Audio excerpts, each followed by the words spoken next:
आज भजन संहिता 18 के उत्तरार्ध का संदेश है। आज का पाठ मसीहा यीशु के पुनरुत्थान के बाद किए जाने वाले उद्धार के कार्य के बारे में बताता है, उस उद्धार के कार्य के परिणाम के बारे में बताता है और अंत में लगभग एक टेक की तरह एक बार फिर मसीहा यीशु की मृत्यु और पुनरुत्थान के बाद के उनके कार्य और उस कार्य के परिणाम का सार प्रस्तुत करता है। तो वह क्या कहते हैं? आज हम इसके बारे में जानना और अनुग्रह साझा करना चाहते हैं। सबसे पहले आज का पाठ मसीहा यीशु के पुनरुत्थान के बाद किए जाने वाले कार्य का परिचय देता है। आज के पाठ भजन संहिता 18 पद 28 से 31 तक में कहा गया है। तू मेरा दीपक जलाता है, यहोवा मेरा परमेश्वर मेरे अंधियारे को उजियाला कर देता है। क्योंकि तेरी सहायता से मैं सेना पर धावा करता हूँ और अपने परमेश्वर के द्वारा दीवार फांद जाता हूँ। परमेश्वर का मार्ग सिद्ध है, यहोवा का वचन ताया हुआ है, वह अपने सब शरणागतों के लिए एक ढाल है। यहोवा को छोड़ और कौन परमेश्वर है? हमारे परमेश्वर को छोड़ और कौन चट्टान है? तू मेरा दीपक जलाता है, यहोवा मेरा परमेश्वर मेरे अंधियारे को उजियाला कर देता है। यहाँ मेरा दीपक मसीहा यीशु के नए युग नए कार्य का प्रतीक है और मेरा अंधियारा उनके दुख और क्लेश का प्रतीक है, अर्थात क्रूस पर उनकी मृत्यु और कब्र में उनका दफन। यानी परमेश्वर कह रहे हैं कि जब मसीहा यीशु इस पृथ्वी पर आएंगे, क्रूस पर अपना लहू बहाएंगे और मरेंगे, तो वह उन्हें मृत्यु और कब्र से फिर से जीवित करेंगे, जिससे एक नया युग एक नया कार्य संपन्न होगा। तो वह नया कार्य क्या है? क्योंकि तेरी सहायता से मैं सेना पर धावा करता हूँ और अपने परमेश्वर के द्वारा दीवार फांद जाता हूँ। यहाँ यह सेना शैतान और शैतान की शक्तियों को संदर्भित करती है, जो मसीहा यीशु के उद्धार के कार्य को बाधित और रोकते हैं, और दीवार हर उस चीज का प्रतीक है जो उस उद्धार के कार्य को बाधित और रोकता है। अर्थात इस वचन का अर्थ है कि जब मसीहा यीशु मृतकों में से जी उठेंगे, तो वह परमेश्वर पर भरोसा करके उद्धार का कार्य जारी रखेंगे। और इस उद्धार के कार्य का रूप युद्ध से मिलता जुलता है। इसे ऐसे व्यक्त किया गया है जैसे कोई सेनापति युद्ध के मैदान में शत्रु सेना को हराने के लिए इधर उधर दौड़ रहा हो, हर जगह सक्रिय रूप से कार्यरत हो, मानो शत्रु का पीछा कर रहा हो। दूसरे शब्दों में, मसीहा यीशु सुसमाचार के प्रचार में बाधा डालने और रोकने वाली शैतान की शक्तियों के खिलाफ परमेश्वर के साथ मिलकर लड़ेंगे। यह छवि प्रकाशित वाक्य 19 में दिखाई देने वाले युद्ध के दृश्य के भी बहुत समान है। प्रकाशित वाक्य 19 पद 11 से 15 तक में कहा गया है। फिर मैंने स्वर्ग को खुला हुआ देखा, और देखो एक श्वेत घोड़ा है, और उस पर एक सवार है जो विश्वासयोग्य और सत्य कहलाता है, और वह धर्म के साथ न्याय और युद्ध करता है। उसके मुंह से एक तेज और धार वाली तलवार निकलती है, ताकि वह उससे जातियों को मारे, और वह लोहे के दंड से उन पर राज्य करेगा, और वह सर्वशक्तिमान परमेश्वर के भयानक क्रोध की जलजलाहट की दाखमधु के कुंड को रौंदता है। और देखो एक श्वेत घोड़ा है, और उस पर एक सवार है, जो उसके मुंह से एक तेज और धार वाली तलवार निकलती है। निस्संदेह यह छवि यीशु के शिष्य यूहन्ना को दिखाया गया एक दर्शन है, जो मसीहा यीशु के सुसमाचार प्रचार के कार्य की तुलना एक युद्ध से करता है। यह ऐसे व्यक्त किया गया है जैसे यीशु एक श्वेत घोड़े पर सवार होकर शैतान का अनुसरण करने वाले पशु की शक्ति के खिलाफ लड़ रहे हों। चाहे कुछ भी हो, जब मसीहा यीशु मृतकों में से जी उठेंगे, तो वह इस छवि के साथ इस पृथ्वी पर परमेश्वर के राज्य की स्थापना करेंगे और अनादि काल से चुने गए अपने लोगों को बचाएंगे। तो वह कैसे और किस तरीके से लड़ेंगे? परमेश्वर का मार्ग सिद्ध है, यहोवा का वचन ताया हुआ है, वह अपने सब शरणागतों के लिए एक ढाल है। यहाँ परमेश्वर का मार्ग और यहोवा का वचन परमेश्वर के वचन को संदर्भित करते हैं। अर्थात हमारे परमेश्वर का वचन सिद्ध है, निर्दोष है, अशुद्धियों से रहित है और झूठा नहीं है। तो यह परमेश्वर का वचन किस बारे में बोलता है? यह परमेश्वर का वचन मसीहा यीशु के बारे में बोलता है, जो मानव जाति को बचाने के लिए इस पृथ्वी पर आते हैं। वह मसीहा कौन है, वह किस प्रकार का कार्य करेंगे, उनका राज्य कैसा है और उनके लोग कैसे जिएंगे? दोबारा कहें तो यह परमेश्वर का वचन भविष्य में परमेश्वर द्वारा किए जाने वाले उद्धार के बारे में बोलता है। अर्थात मनुष्य पाप के कारण हमेशा के लिए मरने के लिए बाध्य है और परमेश्वर इस मनुष्य को बचाने के लिए अपने एकलौते पुत्र को भेजेंगे। दूसरे शब्दों में, परमेश्वर अपने एकलौते पुत्र के लहू के गुण पर विश्वास करने वाले हर एक को अपने न्याय से बचाएंगे। इसलिए इस उद्धार में परमेश्वर एक ढाल के समान है जो उन सभी की रक्षा और सुरक्षा करते हैं जो उनमें शरण लेते हैं। नहीं, परमेश्वर के इस न्याय से बचाए जाने के लिए मनुष्य को परमेश्वर के पास भागना चाहिए, जो एक ढाल के समान है। अर्थात उन्हें मसीहा यीशु के पास भागना चाहिए, जिन्हें परमेश्वर ने भेजा है। यहोवा को छोड़ और कौन परमेश्वर है? हमारे परमेश्वर को छोड़ और कौन चट्टान है? यहोवा परमेश्वर के अलावा कोई परमेश्वर नहीं है। यहोवा परमेश्वर के अलावा कोई नहीं है जो हमें बचा सकता है। नहीं, इस बाइबल में यहोवा परमेश्वर ही हैं जो हमें बचाने का वादा कर रहे हैं। इसलिए बचाए जाने के लिए हमें केवल यहोवा परमेश्वर के पास भागना चाहिए, जो चट्टान है। नहीं, हमें मसीहा पुत्र परमेश्वर के पास भागना चाहिए, जिन्हें परमेश्वर ने भेजा है। ठीक है, कैसा लगता है?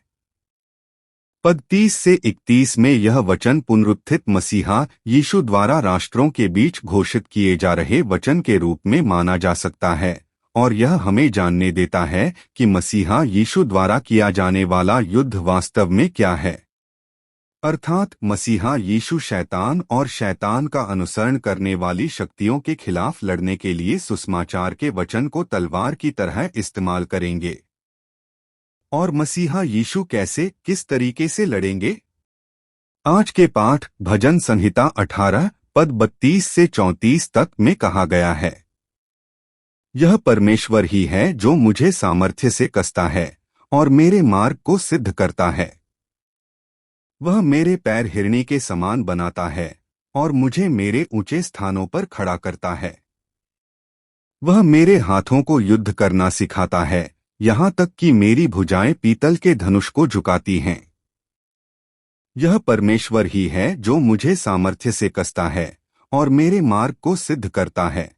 यहाँ मुझे सामर्थ्य से कसता है हमें युद्ध के मैदान में जाते हुए सेनापति की याद दिलाता है, जो अपनी कमर के चारों ओर पेटी कसता है। अर्थात यह कह रहा है कि मसीहा यीशु परमेश्वर की शक्ति और सामर्थ्य पर भरोसा करके लड़ेंगे। नहीं, परमेश्वर मसीहा यीशु को शक्ति और सामर्थ्य प्रदान करेंगे ताकि वह अपने उद्धार के कार्य को पूर्ण और त्रुटिरहित ढंग से आगे बढ़ा सकें। वह हर उस चीज को पूरा और निष्पादित करेंगे जिसकी उन्होंने अनादिकाल से योजना बनाई थी। वह मेरे पैर हिरणी के समान बनाता है और मुझे मेरे ऊंचे स्थानों पर खड़ा करता है। हिरणी में जन्म से ही अच्छी तरह से विकसित पैर की उंगलियां और जोड़ होते हैं, इसलिए उसे न केवल उबड़-खाबड़ चट्टानों पर चढ़ते हुए बल्कि बिना किसी कठिनाई के चट्टानों पर से कूदते हुए भी देखा जा सकता है। ठीक उसी तरह परमेश्वर मसीहा यीशु को बड़ी सामर्थ्य प्रदान करेंगे ताकि वह अपने उद्धार के कार्य को अच्छी तरह से कर सकें और निश्चित रूप से जीत हासिल कर सकें। वह मेरे हाथों को युद्ध करना सिखाता है, यहाँ तक कि मेरी भुजाएं पीतल के धनुष को झुकाती हैं। यह वचन भी ऐसे व्यक्त किया गया है जैसे वह शैतान और शैतान की शक्तियों पर निशाना साधते हुए पीतल के धनुष को झुकाकर लड़ रहे हों। यहाँ हाथों और भुजाएं लक्षणामूलक अभिव्यक्ति हैं जो मसीहा यीशु के विचारों, शब्दों, कार्यों और इन सभी चीजों का प्रतिनिधित्व करते हैं। अर्थात यह इस बात पर जोर देता है कि मसीहा यीशु का उद्धार का कार्य पूरी तरह से परमेश्वर के साथ है और यह एक ऐसा कार्य है जो परमेश्वर की योजना, इरादे और उद्देश्य के भीतर किया जाता है। और मसीहा यीशु कैसे, किस तरीके से लड़ेंगे? आज के पाठ भजन संहिता 18 पद 35 से 36 तक में कहा गया है। तूने मुझे अपना उद्धार की ढाल भी दी है और तेरा दाहिना हाथ मुझे संभाले रहा है और तेरी नम्रता ने मुझे महान बनाया है। तूने मेरे कदमों के लिए मेरे नीचे का स्थान चौड़ा कर दिया है और मेरे पैर नहीं फिसले। तूने मुझे अपना उद्धार की ढाल भी दी है। यहाँ उद्धार शब्द का अर्थ मुक्ति या विजय भी है। अर्थात यह कह रहा है कि मसीहा यीशु उस विजय की ढाल को धारण करके लड़ेंगे जो परमेश्वर ने उन्हें दी है। तो वह विजय की ढाल क्या है? संक्षेप में यह इस तथ्य को संदर्भित करता है कि मसीहा यीशु पवित्र आत्मा के गर्भधारण के माध्यम से कुंवारी मरियम से पैदा हुए और क्रूस पर अपना लहू बहाकर मर गए, जिससे उन्होंने अनादिकाल से चुने गए परमेश्वर के सभी लोगों के पाप के पूरे कर्ज का भुगतान कर दिया। तो फिर यह तथ्य विजय की ढाल क्यों बन सकता है? यह इसलिए है क्योंकि अगर यह तथ्य मौजूद नहीं होता तो मसीहा यीशु के कार्य पर कई हमले होते और वह विफल हो जाता। उदाहरण के लिए, यदि मसीहा यीशु पवित्र आत्मा के गर्भधारण के माध्यम से नहीं बल्कि एक सामान्य पति पत्नी के संबंध से पैदा हुए होते तो मसीहा यीशु भी मूल पाप से नहीं बच पाते और कई विरोधी शायद इस बारे में उन पर हमला करते।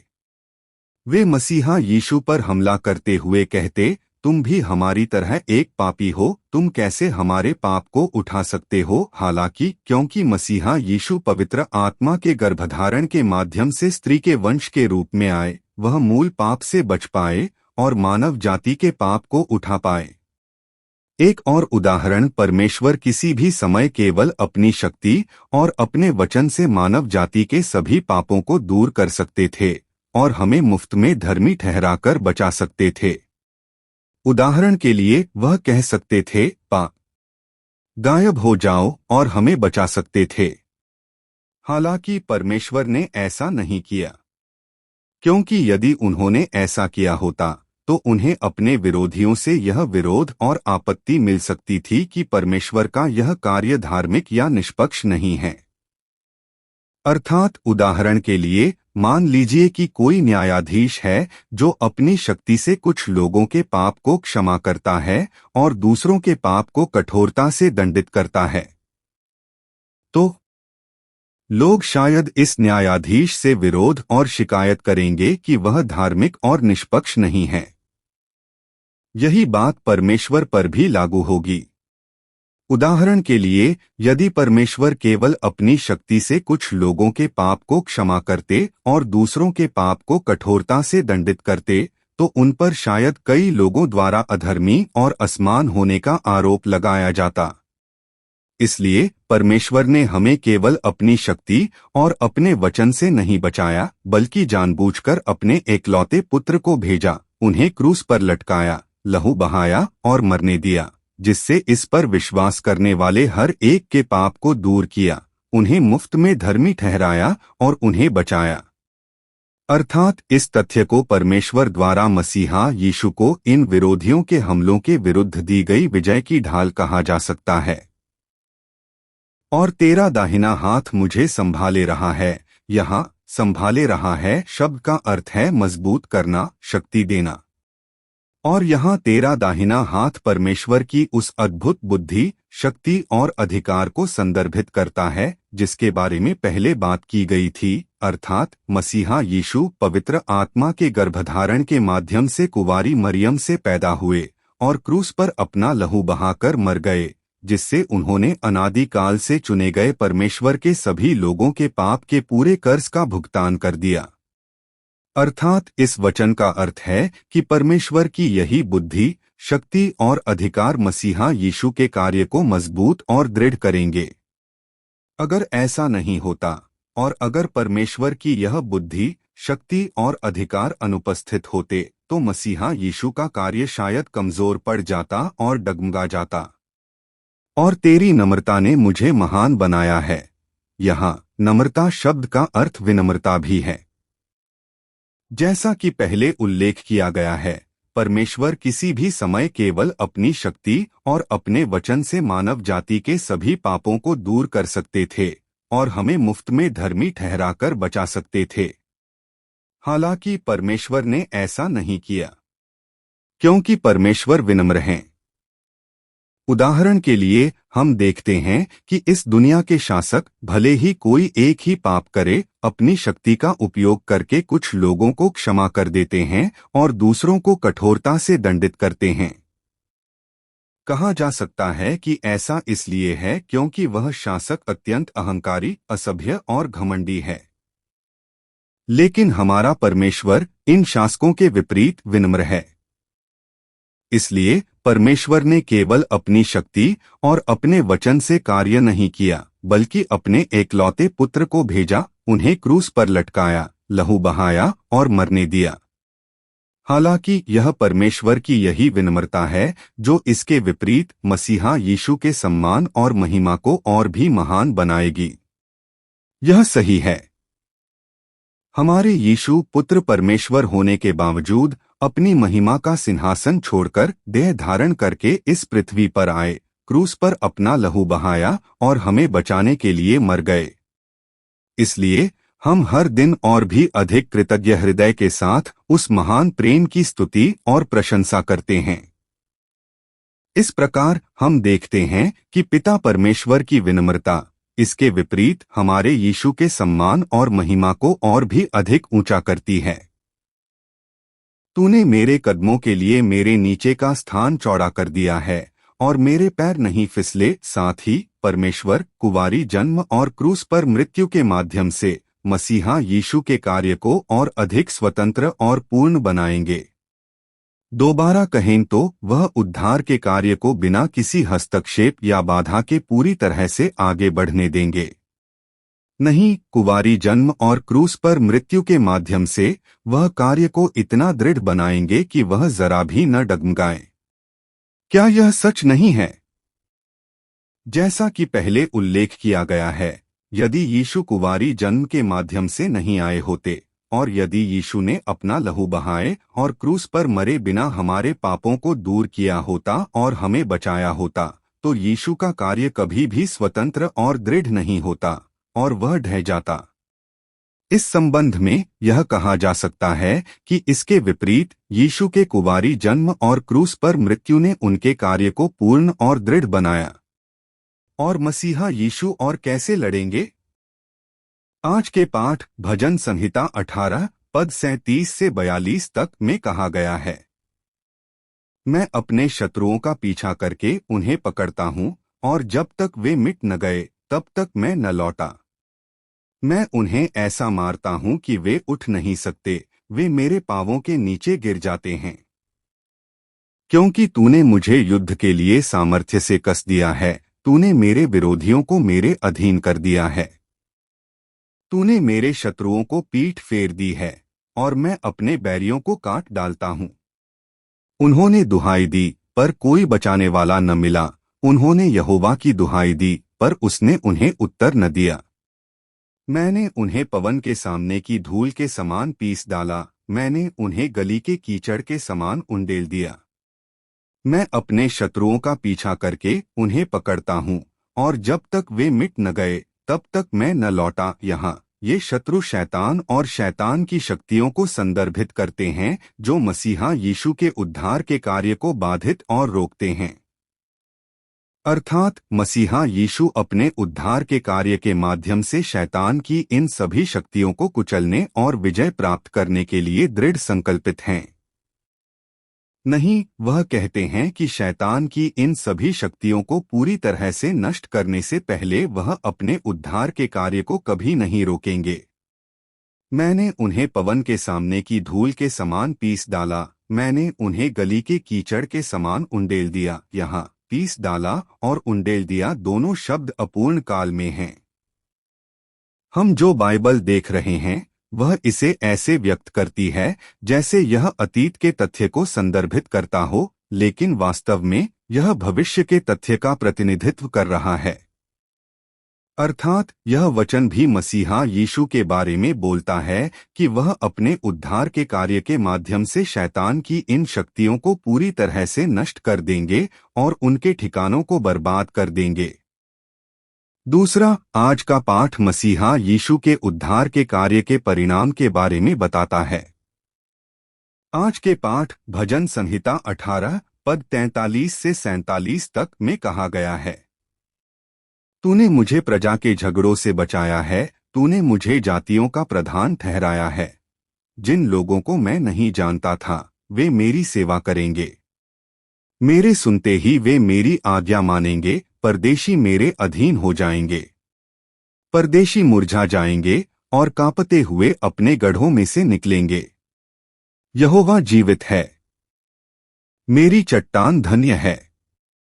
मेरा उद्धार करने वाला परमेश्वर महान माना जाए, वह परमेश्वर जो मेरा पलटा लेता है और जातियों को मेरे अधीन कर देता है। तूने मुझे प्रजा के झगड़ों से बचाया है, तूने मुझे जातियों का प्रधान ठहराया है। जिन लोगों को मैं नहीं जानता था वे मेरी सेवा करेंगे। यहाँ झगड़ों के रूप में अनुदित शब्द का अर्थ विवाद, संघर्ष है और प्रजा का उपयोग यहाँ एक विशेष समूह को संदर्भित करने के लिए किया जाता है, अर्थात शैतान की शक्तियों को जो मसीहा यीशु का विरोध करेंगे और उनके कार्य को विफल करेंगे। अर्थात तूने मुझे प्रजा के झगड़ों से बचाया है का अर्थ है कि परमेश्वर ने मसीहा यीशु को शैतान की शक्तियों के हमलों और विफलताओं से बचाया और छुड़ाया है। दोबारा कहें तो यह इस बात को संदर्भित करता है कि जब वह इस पृथ्वी पर आए तो परमेश्वर ने मसीहा यीशु को उस मुकदमे, उस झगड़े से छुड़ाया जो उनके विरोधियों ने उन्हें मारने के लिए किया था, अर्थात उन्हें क्रूस पर उनकी मृत्यु से फिर से जीवित किया। और तूने मुझे जातियों का प्रधान ठहराया है का अर्थ है कि परमेश्वर न केवल मसीहा यीशु को मृतकों में से जीवित करेंगे बल्कि उन्हें कई जातियों का अगुवा भी बनाएंगे, अर्थात वह उन्हें उस राजा के रूप में स्थापित करेंगे जो कई जातियों पर शासन और प्रभुत्व करेगा। दोबारा कहें तो परमेश्वर मसीहा यीशु को उनके पुनरुत्थान और स्वर्गारोहण के बाद स्वर्गीय सिंहासन पर बैठाएंगे और उनके उद्धार के कार्य को जारी रखने देंगे। वह इस दुनिया, इस पूरे ब्रह्मांड पर शासन और प्रभुत्व करेंगे ताकि उस उद्धार की योजना को पूरा कर सकें जिसकी उन्होंने अनादिकाल से योजना बनाई थी। तो इसका परिणाम क्या होगा? परिणाम यह होगा कि जिन लोगों को मैं नहीं जानता था वे मेरी सेवा करेंगे। यहाँ जिन लोगों को मैं नहीं जानता था उन लोगों को संदर्भित करता है जिनका मसीहा यीशु के साथ तब तक कोई संबंध नहीं था, अर्थात अन्य जातियों को। अर्थात इस वचन का अर्थ है कि मसीहा यीशु के उद्धार के कार्य के माध्यम से कई अन्य जाति के लोग बचाए जाएंगे और जो बचाए गए हैं वे मसीहा यीशु की सेवा अपने राजा के रूप में करेंगे। नहीं, वे मसीहा यीशु को मेरे परमेश्वर के रूप में पूजेंगे, स्तुति करेंगे और ऊंचा करेंगे। मेरे सुनते ही वे मेरी आज्ञा मानेंगे, परदेशी मेरे अधीन हो जाएंगे। यहाँ जय जिसका अर्थ है विपुलता, बहुतायत, लेकिन यहाँ संदर्भ समाचार घोषणा का है। शब्द मसीहा यीशु के बारे में खबर, सुसमाचार की आवाज को संदर्भित करता है। अर्थात यह भविष्यवाणी करता है कि कई अन्य जाति के लोग जैसे ही वे मसीहा यीशु के बारे में खबर सुनेंगे, अर्थात सुसमाचार का यह वचन सुनेंगे, वे तुरंत मसीहा यीशु के पास दौड़ेंगे और उनकी सेवा करेंगे। उदाहरण के लिए, यदि वे जय सुसमाचार की आवाज सुनते हैं जो कहता है, लोगों, हमारे यीशु आपको बचाने के लिए इस पृथ्वी पर आए और क्रूस पर अपना लहू बहाकर मर गए। अब जो कोई इस पर विश्वास करता है वह अपने पापों की क्षमा पा सकता है और स्वर्ग के राज्य में प्रवेश कर सकता है। तो यीशु पर विश्वास करें और स्वर्ग के राज्य में प्रवेश करें तो अन्यजाति तुरंत बाहर आएंगे, मसीहा यीशु को अपने परमेश्वर के रूप में पूजेंगे और उनकी स्तुति करेंगे। परदेशी मुरझा जाएंगे और कांपते हुए अपने गढ़ों में से निकलेंगे। यहोवा जीवित है, मेरी चट्टान धन्य है। मेरा उद्धार करने वाला परमेश्वर महान माना जाए। यह कहा जाता है कि कई अन्य जाति के लोग जब वे जय अर्थात सुसमाचार की आवाज सुनेंगे, अर्थात जब वे परमेश्वर के न्याय, स्वर्ग और नरक के बारे में सुनेंगे जो इस दुनिया के अंत के समय में होंगे, तो वे कांपते हुए अपने गढ़ों में से निकलेंगे, परमेश्वर के पास भागेंगे और परमेश्वर की स्तुति और प्रशंसा करेंगे। यहाँ गढ़ो मजबूत जगह का अर्थ किला, गढ़ है, और यह धन, संपत्ति, शक्ति, लोकप्रियता, सम्मान और अपनी क्षमताओं, बुद्धि, तर्क, ज्ञान और निर्णय को संदर्भित करता है जिस पर मनुष्य भरोसा करता है और निर्भर करता है। नहीं, यह उनकी जिद्दीपन, दुर्भावना, अहंकार और घमंड को भी संदर्भित कर सकता है। जैसे मूर्खों, परमेश्वर कहाँ है? यह हास्यास्पद है। हालांकि जब सुसमाचार का वचन घोषित किया जाएगा तो ये मनुष्य उन सभी चीजों को त्याग देंगे जिन पर वे भरोसा करते थे और निर्भर करते थे, और मसीहा यीशु परमेश्वर के पास आएंगे। उनके चेहरे पीले पड़ जाएंगे और वे मसीहा यीशु परमेश्वर के पास आएंगे, यह कहते हुए, ओह परमेश्वर, हमारे पापों को क्षमा करें, हमें इस विनाश से बचाएं। नहीं, वे इस तथ्य से इतने चकित और थरथराएंगे कि पुत्र परमेश्वर उन्हें अनंत विनाश से बचाने के लिए देह धारण करके इस पृथ्वी पर आए, क्रूस पर अपना लहू बहाया और मर गए। और न केवल यह, बल्कि वे जीवित यहोवा, उद्धार के चट्टान परमेश्वर की ईमानदारी से स्तुति और प्रशंसा करते हुए जिएंगे। वह परमेश्वर जो मेरा पलटा लेता है और जातियों को मेरे अधीन कर देता है। यह वचन ऊपर कही गई बातों का निष्कर्ष रूप में सार प्रस्तुत करता है। यहाँ जातियों उन अन्य जातियों को संदर्भित करता है जो यीशु मसीह के लहू के गुण पर विश्वास करके मसीहा यीशु की सेवा मेरे उद्धारकर्ता और मेरे परमेश्वर के रूप में करेंगे।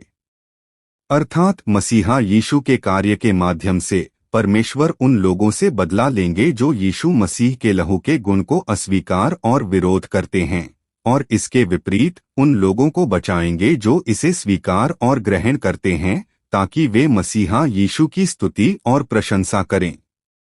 अंत में दाऊद लगभग एक टेक की तरह एक बार फिर मसीहा की मृत्यु और पुनरुत्थान के बाद के उनके कार्य और उस कार्य के परिणाम का सार प्रस्तुत करता है। आज के पाठ भजन संहिता 18 पद 48 से 50 तक में कहा गया है, तूने मुझे मेरे शत्रुओं से छुड़ाया है, निश्चय तूने मुझे मेरे विरोधियों से ऊंचा किया है, और तूने मुझे बलवा करने वाले पुरुष से बचाया है। इस कारण मैं जाति जाति के सामने तेरा धन्यवाद करूंगा, हे यहोवा, और तेरे नाम का भजन गाऊंगा। वह अपने राजा को बड़ी विजय देता है और अपने अभिषिक्त पर, दाऊद और उसके वंश पर सदा करुणा करता रहता है। निश्चय तूने मुझे मेरे विरोधियों से ऊंचा किया है, और तूने मुझे बलवा करने वाले पुरुष से बचाया है। यहाँ मेरे विरोधियों और बलवा करने वाले पुरुष शैतान की शक्तियों को संदर्भित करते हैं। अर्थात जब मसीहा यीशु भविष्य में इस पृथ्वी पर आएंगे तो उनके विरोधी अनिवार्य रूप से उन्हें पकड़ लेंगे और मार डालेंगे। हालांकि परमेश्वर मसीहा यीशु को उस मृत्यु से छुड़ाएंगे और उन्हें फिर से जीवित करेंगे। इस कारण मैं जाति जाति के सामने तेरा धन्यवाद करूंगा, हे यहोवा, और तेरे नाम का भजन गाऊंगा। यह पद उस उद्धार के कार्य का सबसे प्रतिनिधि कथन है जो मसीहा यीशु अपने पुनरुत्थान के बाद करेंगे। इस बात की पुष्टि की जा सकती है कि यह भजन कई स्थानों पर ऐसे वचनों के माध्यम से उस उद्धार के कार्य का प्रतिनिधित्व करता है जो मसीहा यीशु अपने पुनरुत्थान के बाद करेंगे। अर्थात इस वचन का अर्थ है कि मसीहा यीशु अपने पुनरुत्थान के बाद राष्ट्रों के बीच परमेश्वर का धन्यवाद करेंगे और परमेश्वर के अनुग्रह, शक्ति, प्रेम और कार्यों की स्तुति करेंगे। नहीं, वह राष्ट्रों के बीच जाएंगे और परमेश्वर की व्यापक रूप से गवाही और घोषणा करेंगे। अर्थात वह मसीहा यीशु के लहू के गुण पर विश्वास करने वालों के बीच पवित्र आत्मा को भेजेंगे और बचाए गए लोगों के होठों के माध्यम से परमेश्वर के सुसमाचार की गवाही और घोषणा करवाएंगे। वह अपने राजा को बड़ी विजय देता है और अपने अभिषिक्त पर दाऊद और उसके वंश पर सदा करुणा करता रहता है। यह वचन एक बार फिर से यह स्पष्ट करता है और जोर देता है कि यह प्रथम पुरुष अस्तित्व में, जिसके बारे में आज के पाठ में अब तक बात की गई है, वह कौन है। अर्थात यह पुष्टि करता है कि यहाँ यह प्रथम पुरुष अस्तित्व में स्वयं दाऊद को नहीं, बल्कि आने वाले मसीहा, उस राजा को संदर्भित करता है जो भविष्य में इस पृथ्वी पर आएंगे। साथ ही यहाँ विजय शब्द बहुवचन में है, महिमा का बहुवचन, भव्यता का बहुवचन। अर्थात इस बड़ी विजय को महिमा का बड़ा उद्धार, भव्यता का बड़ा उद्धार कहा जा सकता है। अर्थात इस वचन का अर्थ है कि यहोवा परमेश्वर उस मसीहा, उस राजा के माध्यम से महिमा का एक बड़ा भव्य उद्धार पूरा करेंगे। निस्संदेह यहाँ राजा मसीहा यीशु को संदर्भित करता है, जो भविष्य में एक विनम्र देह में इस पृथ्वी पर आएंगे, क्रूस पर अपना लहू बहाएंगे और मरेंगे। हालांकि मसीहा यीशु की स्थिति एक राजा की है।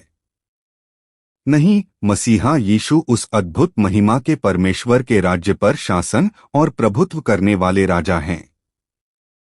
अर्थात मसीहा यीशु परमेश्वर के बराबर हैं और पुत्र परमेश्वर हैं। इसके अलावा यहोवा परमेश्वर अपने अभिषिक्त पर, दाऊद पर और उसके वंश पर सदा के लिए करुणा अर्थात वाचा का प्रेम दिखाएंगे। निस्संदेह अभिषिक्त दाऊद और उसका वंश शीर्षक भी मसीहा यीशु को संदर्भित करने वाले नाम हैं। ऐसा लगता है कि दाऊद अच्छी तरह से जानते थे कि वह स्वयं परमेश्वर के सामने मसीहा यीशु के प्रोटोटाइप और मॉडल के रूप में स्थापित किए गए थे, जो भविष्य में इस पृथ्वी पर आने वाले थे।